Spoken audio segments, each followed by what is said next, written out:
Most people don't realize this, but you can use your retirement account to invest in real estate, private deals, or even lend money. However, if you don't do it correctly, you could trigger taxes, penalties, or completely disqualify your IRA altogether. So today we're going to break down exactly how that all works and how to do it the right way. This is Branching Out, where real estate meets real life. Real conversations about building steady, meaningful wealth through real estate, helping everyday professionals gain clarity, build confidence, and move forward with a plan they can trust. So I am joined today by Kyle Moody from American IRA. They are my go-to self-directed IRA custodian. So Kyle, thank you so much for being here today. Christina, making the drive. It's a pleasure. It's good to finally get together. Yeah, you drove here from Raleigh? No, I am just in the Triad, so right outside of Winston-Salem, just about an hour away. Okay, that's not too bad. Awesome. So let's jump right in. How did you get into the self-directed IRA space? Well, I really think it's more of my background in real estate that I had instead of the financial world. I mean, although after graduate school, I was doing some securities work in Washington, D.C., lobbying and learning really a lot of background there.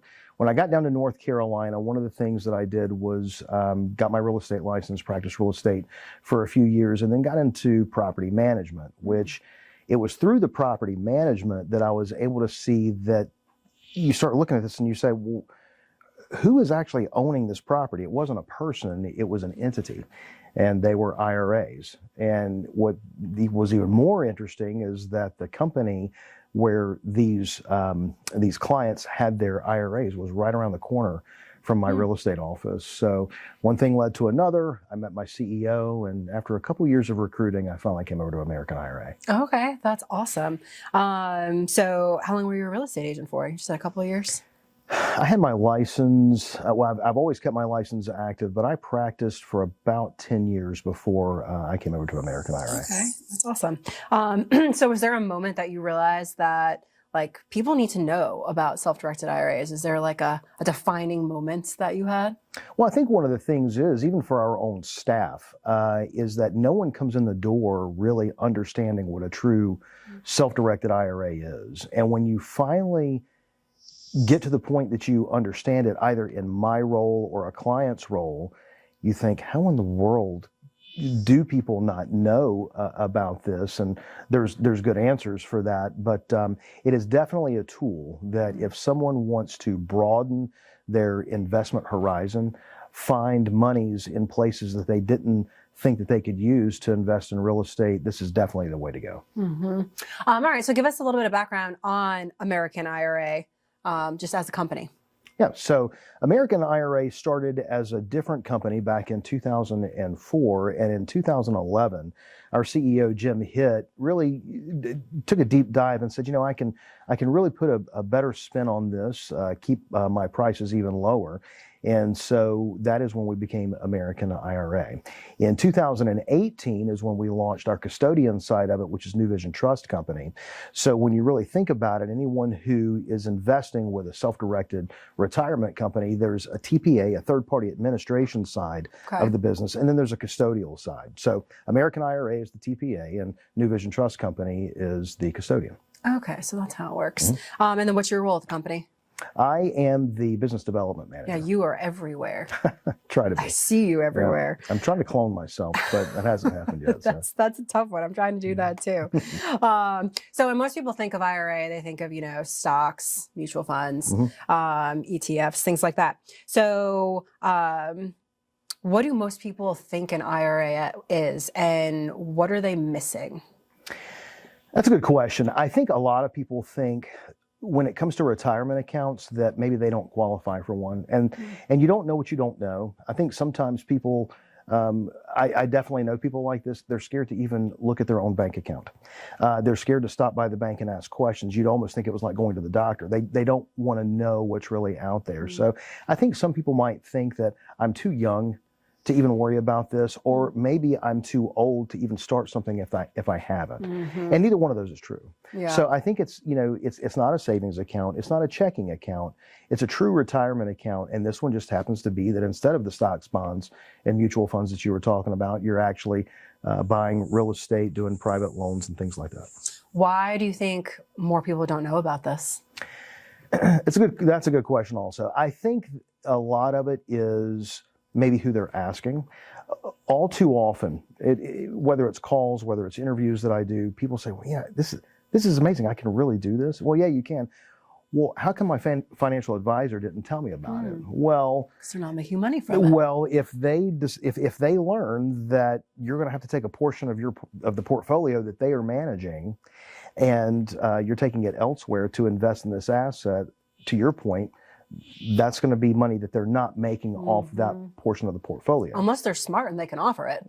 Well, that's true, but because most of the companies out there, they don't custody those types of assets, which is where we come in. So not my argument, but my comments have always been, hey, look, a lot of folks who have had a financial advisor, say for years, they may have even become really close with this person.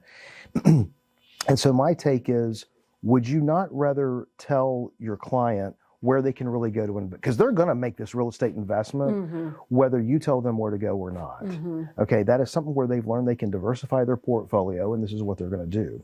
What financial advisors have to watch out for is that, if they're on their phone at the office, recorded lines, and if they say, oh, by all means, give Kyle a call and move $250,000 over for your new self-directed portfolio, they could actually get in trouble for that. It's called selling away. So understandably, they can't just come right out and talk about different accounts outside of their own portfolios. So how does it work when you do have a financial planner who does offer self-directed IRAs? Are they the custodian? Like, how does that work? Because I do know there's a wealth partner in town who does help people with self-directed IRAs. So how would they be able to do that? What's their part? Well, interesting. So there are a lot of people that will come to me and they'll say, oh, I've already got a self-directed IRA. Okay, well, tell me about it. Because I know all of the, I know all of our competition, if you will, out there, all the companies. And they'll say, well, I've got an account at Fidelity. I already tell my guy, I direct him on what to invest in. Well, that's not really true self-direction. Okay. So there are companies out there that they will interchange it, but true self-direction is with you being in complete control of you finding the asset, you doing all the background due diligence on this, and really all we are is the record keeper for the account. We're just moving the money where you legally and lawfully tell us to send it. Okay. So that being said, what can actually be invested within a self-directed IRA? So there's really three main asset classes that you're going to see right out of the gate. Real estate's always going to be number one, and it's multifaceted. So whether that's going to be single family residence, multifamily, commercial, raw land, ice machines, laundromats, things like that. Second is always going to be private lending, so someone can lend to an individual or to a development group, let's say.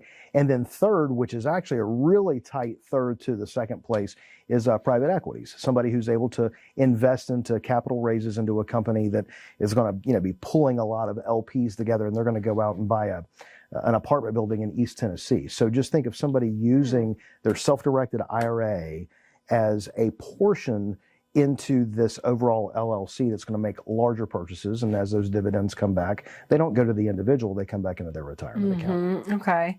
All right. What are you said what the top are, but what is the most common thing that you see people using it? Definitely real estate. Okay. And whether that's going to be, and let me go ahead and classify something really quick. I don't want people to think that, oh, I can use my IRA and move that into a self-directed IRA and I can buy my next property. Well, which next property are you talking about? It's not going to be your primary residence. It is always strictly going to be investment property. You can't stay one night in there, and you can't even mow the lawn. You can't even switch out the light bulbs on a real estate turn when tenants move out and you're getting the new set in. So there's a lot of rules and regulations on it, but also keep in mind, it's not so much what the IRS says you can do with your self-directed IRA. It's just a handful of things that you can't do with it. What are some of the things you can't do with it? Well, one of the ones I just said, you can't ever spend even one night in it. You can't pick up a broom, can't clean up the place. If it involves any bit of sweat equity, then you can't do it. Can you buy a vacation condo at the beach? Absolutely. Can you run down there and check on it? Sure. but you can't stay in it while you're checking on it. You can stay next door, but you can't stay in the one that's owned by your IRA, because that's the key. It doesn't belong to you. It belongs to your retirement account. Other things on the lending side, you can't lend to any disqualified parties. And disqualified, I know that you'll probably want to ask me what disqualified parties are, yeah, so I'll go ahead and tell you. Go ahead. Disqualified parties are you, believe it or not, the account holder is disqualified to their account. Their spouse, any entities that either one of them control, whether, okay, Kyle, so I can't invest in this property, or I can't do anything with this property. What if my LLC does it? Nope, because you control it. It's yours.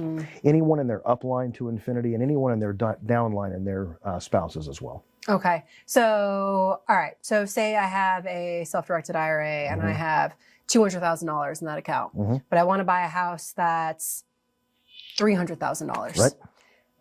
How would I do that? Can I use that money for the down payment? And since, everything has to go in and out of the IRA, like, can I get a lender to finance a portion of it, or how does that work?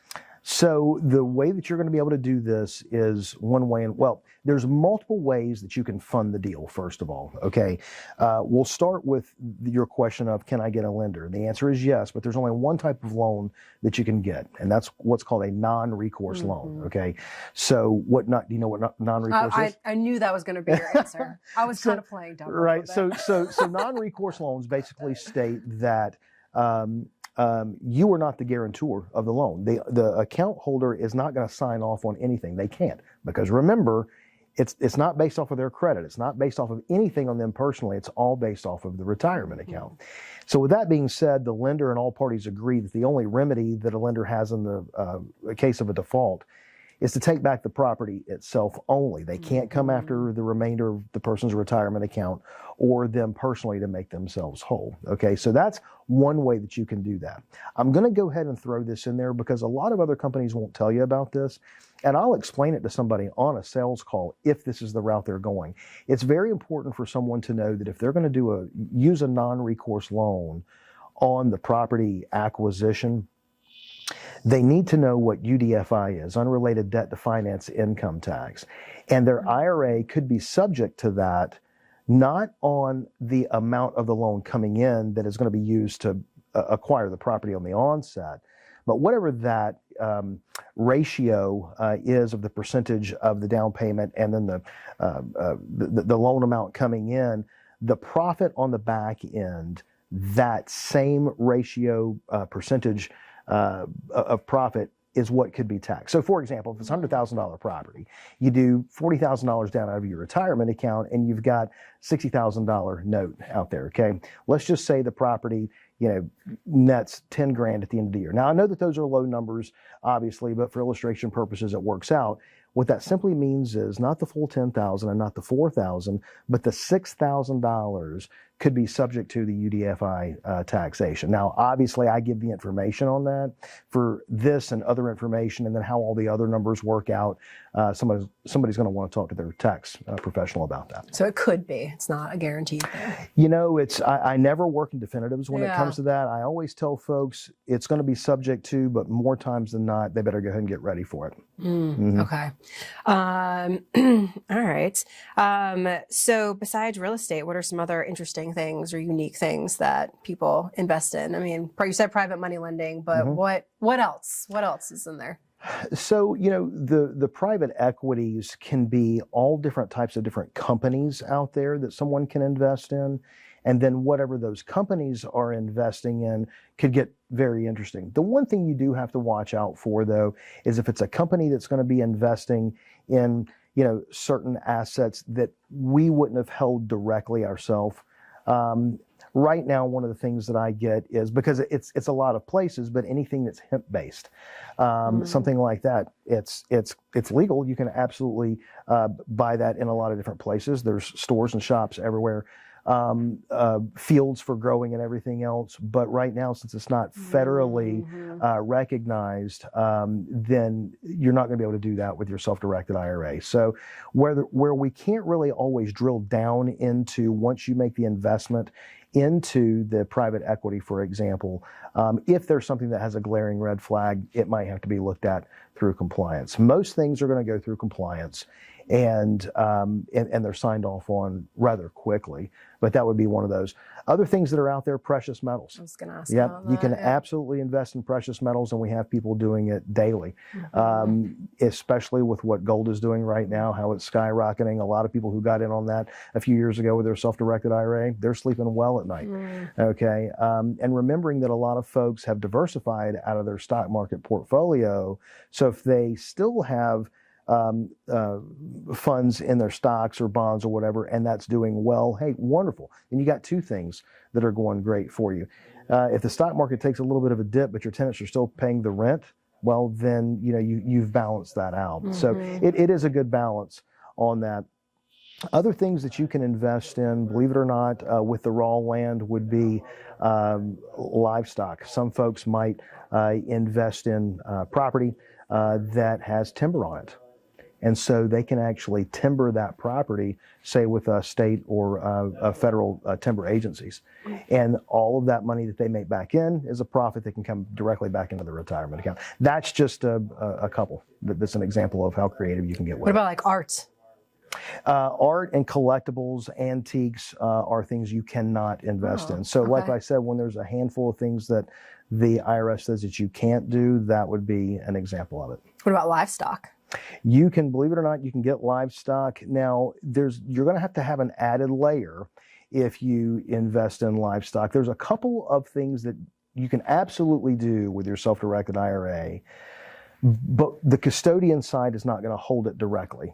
Livestock and cryptocurrency are two of those. It's going to be another question. Right. So here's what you have to do with it. And our company is one of the ones that not only do we allow the use of the LLC, we have our in-house sister company, Turnkey IRA, that can set this entire thing up.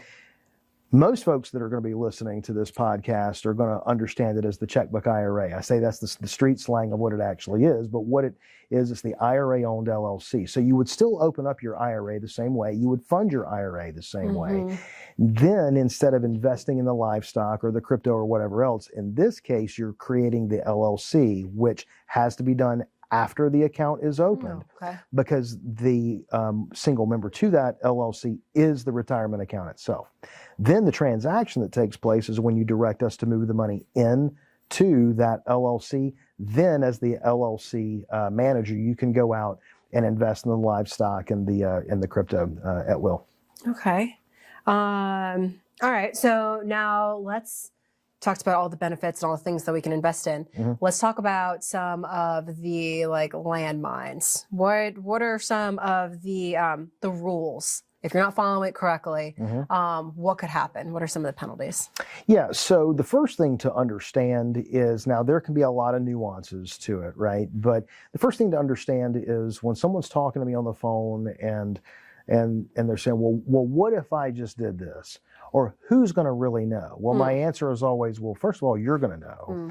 And how the IRS would find out, I don't know. I mean, in the form of one audit could lead to another audit. But if they find out that you are doing things with your retirement account that you're not supposed to be doing, well, that can lead to you really blowing up your entire retirement account, paying the taxation in full in all arrears and everything. And it's not a risk you want to take. If you want to save $250 by going ahead and buying the toilet and putting it in the house and installing it yourself, and you're going to risk a $500,000 retirement account, then that is something that you just really don't even want to start on.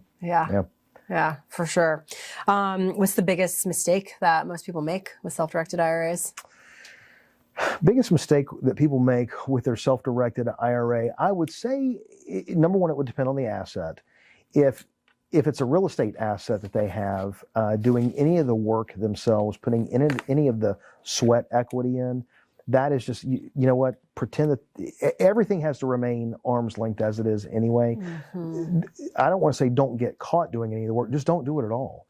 You know, find yourself a property manager, let them take care of 100% of the problems for 10% of the rent every month, and then the net goes back into your retirement account.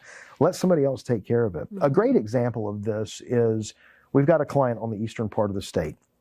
And I told him, I said, any chance I have to get to use your example, I'm going to. Obviously, I can't give him the full credit, you know, because all of our clients' names are confidential.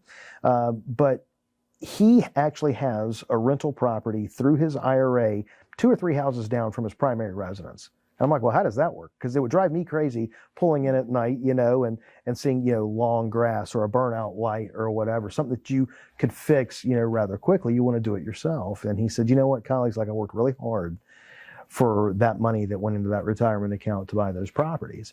And he said, so I pretend that that house is not down the street, but 8 states away. And how am I going to make sure that that house is maintained? I said, that's perfect. So not only are you encouraged to have a property management company take care of property, but just get one anyway and have them take care of things. Other things, if you're lending, don't lend to your children. Don't lend to your parents. Hey, it's a great idea. We see a lot of people that are graduates of Ole Miss. They like to buy condos down there or apartment buildings down there. That's wonderful to do. If your kid ever ends up going to a college town where your retirement account owns a property, you can't let them live in it, right? Whether they paid rent or not, they're disqualified. So don't do things like that. Any family member. It's not any family member. It's just those lineal that I was talking about. Anyone in your upline to infinity, and anyone in your downline and their spouses, brothers and sisters, aunts, uncles, cousins. You could actually do business with them through your self-directed account. Okay. Anyone in the upline, you can't. Anyone on a horizontal line, you'll be able to. Okay. Interesting. Yeah. Okay. So let's walk us through the process. So say I'm interested in a self-directed IRA. I call up American IRA. What's the process? Like, how do I get my money into an IRA? And then how am I able to use that money? Let's talk about that. Sure. It's very simple and it's very streamlined. Okay. More than likely, if they're listening to this production, they're going to give me a call. I'm going to make sure at the end that they're going to have my direct phone number and my email where they can get a hold of me. But I will receive a phone call, or anyone on our sales team is going to receive a phone call. We're going to answer any questions that they may have, make sure that they know what they're doing. All right. We can't advise people. I can't give any suggestions or opinions on anything, but when they're ready to go, then I'm going to DocuSign them out an application. They're going to fill that out in a few minutes, and it's going to come back in to our processing team. We get the account all set up, and then the next thing that happens is the funding part. They're either going to be doing, most of the time, it's going to be transfers in from a mirroring type of account that they have, a like-to-like move of the money. So it can either be a Roth or a traditional IRA. Correct. It can actually be a lot of accounts out there. There's lots of people. Hey, before we jump back in, if you're listening to this and thinking, this all makes sense, I just don't know where to actually start, this is exactly why we built our mentorship program. It's designed for people just like you who are busy, you have a career, you have a family, and you want to do it the right way. You just don't want to guess your way through it. Inside, we walk you step by step through how to analyze deals, build your buy box, and actually move with content instead of getting into analysis paralysis. So if you've been listening for a while and you're ready to get more structure and support, check out the link in the show notes where you can see exactly how it works and decide if you'd like to join us. If it's a retirement account out there, someone can have the self-directed version of it, a traditional, a Roth, an HSA, a Coverdale for kids going to college one day, SEPs and Simples for small business owners with full-time staff, inheriteds out there. You can actually have a self-directed inherited IRA. Spousal, if you have the working spouse, but then an at-home spouse, you can have spousal accounts. And then the most powerful retirement vehicle out there is the solo 401k. But you get the account established with the paperwork, and then the next step is getting it funded. Again, that's either going to be a transfer or a rollover, and someone can also do their contributions into their IRA. Remember, one of the things is a self-directed account is still an IRA. An IRA is an IRA regardless of where it is. It's just that Fidelity and Vanguard aren't going to hold real estate where your self-directed is going to be able to do that. So everything you know about IRAs is going to work the exact same. Contributions, distributions, all these types of things. After your account is funded, then you're ready and off to the races to do your transaction. So you get to work with your transaction specialist in the company. You're going to fill out a direction of investment letter.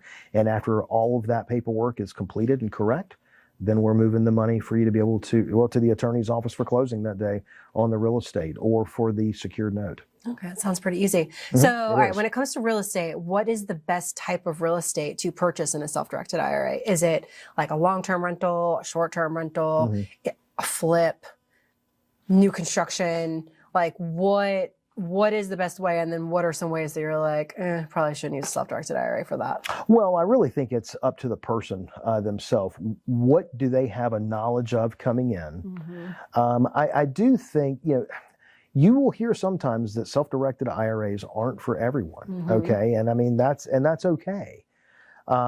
If you have delusions of grandeur that you're going to use a small amount of funds and you're going to build a rental portfolio, enterprise, it's not going to happen quickly. Let's say. I mean, there are ways to use the money and to leverage, but also have some kind of knowledge base on exactly what you're doing. So, if you've done single family residences before outside of your IRA, nothing is different. You're going to notice a little bit more paperwork. The real estate is still the real estate. The North Carolina, which is where we're located, offer to purchase and contract, it's all still the exact same paperwork. It's just that now, instead of the bank actually being the one that's going to help you fund the property, it's your money in a retirement account. So all those things remain the same. If someone is used to doing fix and flips, let them keep doing fix and flips, because you can actually do that with your account as well. If someone, this is actually kind of cool, if someone has a smaller account and they also understand wholesaling, well, wholesalers do really well in building their smaller self-directed accounts, because they understand it's a smaller amount of funds to buy the paper that can turn much larger profits. And so that's a way that they will use their account, and they're using exactly what they know in something that they might not understand how they can grow their account with just contributions.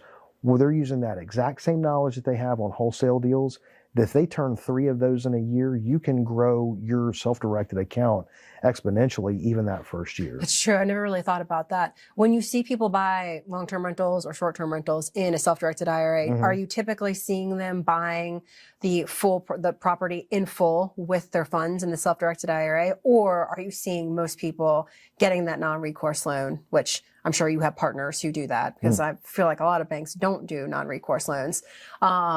What's kind of the mix there? I think that with a non-recourse loan is one. Another way to do it is you can partner with somebody else's self-directed IRA, or you can even partner with your own funds. Now, this is actually very important as well. When I say that, I don't want someone to think, oh, I just spent $200,000 of everything that I had in the retirement account, and now I'm short on some repairs that I've got to get done, and then they come in after the fact with their personal funds. Well, Kyle said that I can. Well, let me qualify that a little bit. Is that if you are since you are disqualified from your retirement account, because somebody else is going to say, wait a minute, he just said a few minutes ago that you can't use your personal funds, you're disqualified. But at the time of acquisition, and only at the time of acquisition, can you use your personal funds to partner with your self-directed retirement account to go in and buy the property. So that's another way to be able to afford things that are going on. Now, whatever profit comes in, whatever upfitting and maintenance dollars are needed on that, everything still has to go in at the same percentage that it was at the onset, and then the profits coming back out also have to be split into that same percentage as well. If someone is going in and leveraging on the front end, how does it actually work with that profit coming back in? Well, you're going to have the UDFI taxation to think about. And as long as the rent is still coming in and that loan still exists, then you're going to be paying that UDFI taxation. Once the loan is paid off, then all of that rental profit is going to be coming back in, and you're not going to have to worry about paying the taxation year after year on that. Yeah, I guess my biggest fear is buying a property. I guess it's different. I feel like it's less risky to buy a new construction property in a self-directed IRA, because if you are kind of short on the funds, then okay, it's a new construction, probably not going to have a lot of maintenance things come up. So I have time to build, because the rent is just going right back into the IRA, because you can't touch anything. Right. Versus buying a house that was built in 1900, right? Kind of not leaving yourself a lot of margin, and then the HVAC goes out, and you need a new roof all in the same year, and you're like, oh, I what do I do? I guess I'm Yeah, I would say we had a recent webinar lately with a really great, knowledgeable insurance guy, and he gives a lot of great information on insuring not just your primary residence, but also your investment properties, and also things that you need to keep in mind on properties owned inside your self-directed IRA. Remember, just because it's your retirement account that bought this, a lot of other things are exactly the same. It's just that you're not getting the insurance done in your personal name. You're getting it done in the name of the IRA. That's first of all. Second of all, I always tell folks this. You'd think that I wouldn't have to explain this to folks, but it happens. Even some of the most seasoned investors out there. And it's about, well, don't make yourself house poor. Yeah. Whether you're coming out of pocket doing that or whether you're doing it with your self-directed retirement account, there are ways to do this. And even if you find that you did it 100% from the retirement account, which you absolutely can do, because everybody's thinking, man, I did this 100%. Look at all this profit coming in all the time, and I'm building my retirement account every month. Well, you can leverage against that property for the next investment that you want to make, but also keep in mind, you don't have to have the non-recourse loan at the onset. But if you need some money for fixing things up or things like that, then you can also get the non-recourse loan after the fact as well. Oh, okay. Cool. I did not know that. It's completely possible. Okay, that's awesome. Okay, so what are some things that if someone is interested in a self-directed IRA, for some reason they don't want to use American IRA, when they're interviewing other custodians, what are some things that they need to ask or some red flags they need to look out for in order to pick the right partner? Sure. I get that question a lot. It didn't used to be where folks were looking elsewhere because there weren't a lot of elsewheres to look. I really know no competition for you. I'm sure. And that's a great thing for me right now. Maybe of a couple ones that seem pretty sketchy, but like you're the American IRA to me is the only legit one that I've come across. Well, we appreciate the 5 that. years I've been doing this. You know, and here's what I tell folks. They don't know me from Adam. They've called me for one reason or another. Now, it does help that they have started seeing my credibility and face around on programs like this and everything. But there's a reason why you also get to this level, is because you've always given the honest information, but they don't know that. I think one of the biggest things right now that is out there is that the 24-hour news cycle is something that we've had, you know, the past few years, right? Well, that's led to the anytime you want it internet. There's so many different things out there. People can listen to different podcasts. They can read all these different things, and they'll get different answers and different information on the exact same topic. That by the time they get to me, there's only one person left for them to believe, and it's not even me, it's themselves, and they can't even do that. So I'm having to break down a lot of barriers, explain a lot of things, and I already know that when I give them the answer to something, I've spent a lot of time and money and years and education to make sure that they have everything that they need to make the best decision possible. I can't make it for them, but I can educate them and inform them as much as possible. Now, again, like I just said, it's information, it's education. It's not advice, suggestions, or opinions. So if someone is speaking with any other companies, and if they feel like they can walk away from that company and they've received tax advice, they've had somebody talking to them like it's an attorney, you really need to shy away from that. You're not supposed to feel that way when you get off the phone with somebody in my position, or quite frankly, anybody else in our entire company or industry. How big is your team? Our team is around 30 folks in our custodian office and the third-party administrator side of American IRA. And where is your headquarters? We used to be headquartered up until a few months ago in Asheville, North Carolina, but we have now moved everything together into Sioux Falls, South Dakota. Oh. So South Dakota has been where the custodian side of the business has been since its infancy, and so now we have moved everything brick and mortar out there. Now, don't worry, everybody else who's been used to working with our great staff over all the years, everyone is still working remote in North Carolina, and it's just that they made sure that all of the addresses and everything else is on the Sioux Falls address. Okay, very cool. All right, fun question for you. Okay. What book are you reading right now, or what book did you just finish? I knew you were going to go there with that. I've had a couple. I just got back from vacation. It's the only time I ever really get a chance to read. So a great book from one of my church youth counselors. It's called It All Begins Today. And it's just a great story I think really puts a lot of things in perspective. I finished that one, but then a book that I've always wanted to read because I saw the movie a long time ago and I love Savannah, and I can't wait to get back. So I'm reading Midnight in the Garden of Good and Evil right now. So. I don't think I ever read that. It's interesting. It's one of those things where you go, man, they just didn't go into this much detail in a movie. There's just certain, movies that are great movies, but then you read the book and you're like, wow, this is so much more impactful here. Okay. Just a good read so far. I'm only halfway through it. Only halfway through. Yeah. Isn't there a movie? There is. It's Midnight in the Garden of Good and Evil. Yeah. Yeah. Okay. Who's in that movie? Do you remember? John Cusack, Kevin Spacey, and then pretty much all the people that you see in the movie are the real people because it's based on a true story. And so now I'm reading a lot more of the backgrounds of the real people that you saw in the movie. Oh. Yeah. Now I have to. I It's a guess great I have read. no idea what the plot is. Yeah, it's. I'm not even going to talk about it here. Yeah, You just got to. You got to go in and read it. Yeah. All right. So, American IRA, what do you all do to give back? How are you good stewards to your community? I think one of the things that we really do is, it's really on the education and the knowledge. Again, it's a tough one to give back because it's what's real, and it's the fact that when someone calls our office, we pick up the phone. Mm-hmm. We make sure that we answer people's questions honestly, earnestly, what we can and can't do. As an example, I can tell when someone has called other companies. I don't even have to ask them, and they don't even have to tell me. I've been doing it long enough that I can tell when all they're looking for is a yes to something that I know they can't do. Mm-hmm.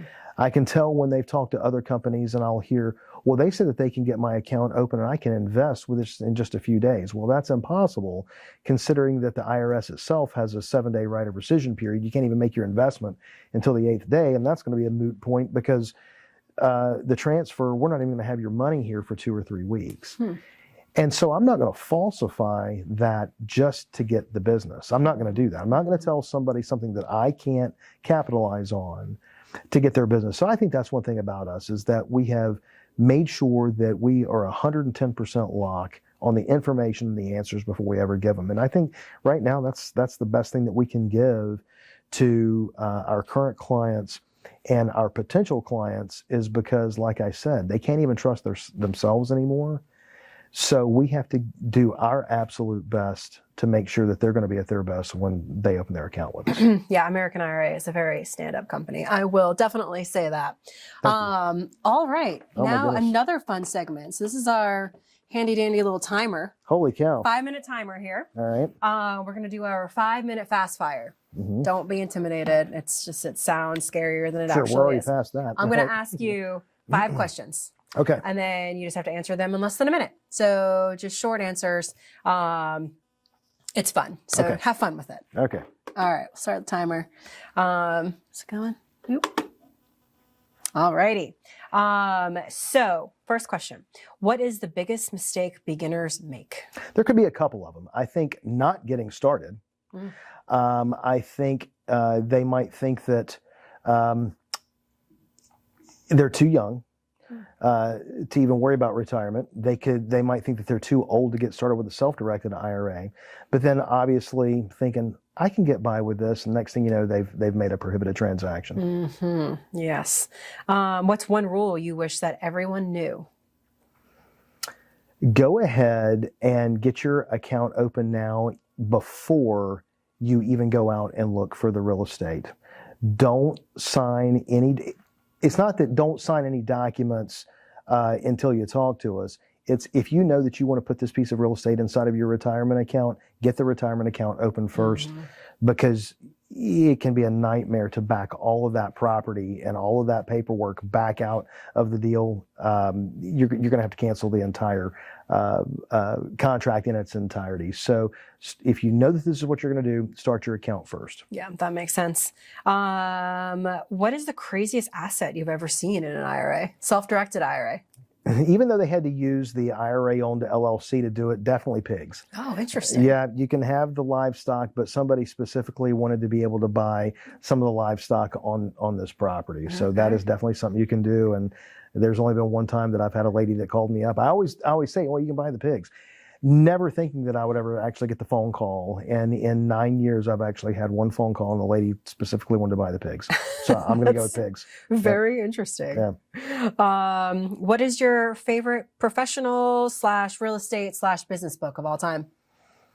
I definitely think that this one spans absolutely everything in one's life, and it's How to Make Friends and Influence People by Dale Carnegie.